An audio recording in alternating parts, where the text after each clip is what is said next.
Hi dear friends, ఈరోజు మగ్గం work ఛానల్లో చక్కగా ఈ వీడియో పెట్టడం జరిగింది. ఈ వీడియోలో ఏంటంటే ప్రతిదీ కూడా జర్దోసి అనేది ఏ టెక్నిక్తో కుట్టాలి, అసలు ఆకులు అనేవి ఎలా వేయాలి, అసలు రింగ్ నాట్స్ అనేవి 3 స్టెప్పులుగా ఎలా వేయాలి కూడా చెప్పడం జరిగింది.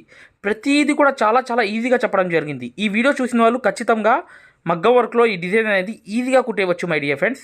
ఖచ్చితంగా ఈ వీడియోని లైక్ చేయడం మాత్రం మర్చిపోవద్దు. ఈ లింక్ అనేది కింద నేను పెట్టానన్నమాట. ఇక్కడ చూడండి, కింద అనేది వీడియో లింక్ అనేది కనిపిస్తుంది కదా, ఆ లింక్ మీద క్లిక్ చేసి డైరెక్ట్గా వీడియో చూడవచ్చు. దీంట్లో ఏంటంటే కలర్స్ అనేవి ఎలా మార్చి కుట్టాలి, 2 కలర్స్ అనేవి ఎలా ఉండాలి ఆపోజిట్గా, పింక్ గోల్డ్కి, జర్దోసికి, ప్రతిదీ కూడా చాలా చాలా ఈజీగా చెప్పడం జరిగింది. చూశారు కదా, మగ్గం వర్క్ మెటీరియల్ మరియు మగ్గం వర్క్ 100% నేర్చుకునే వాళ్ళు పైన నంబర్కి కాల్ చేసి ప్రతి వివరాలు కూడా తెలుసుకోవచ్చు మై డియర్ ఫ్రెండ్స్. దాంతోపాటు ఏంటంటే ఈ వర్క్లో ఏంటంటే జర్దోసి అనేది ఎల్లప్పుడూ ఉండే వర్క్, స్టాండర్డ్గా ఉండే వర్క్ అనమాట. అంటే కలర్ పోదు, అలా ఉండిపోయే లగ్జరీ వర్కుల్లో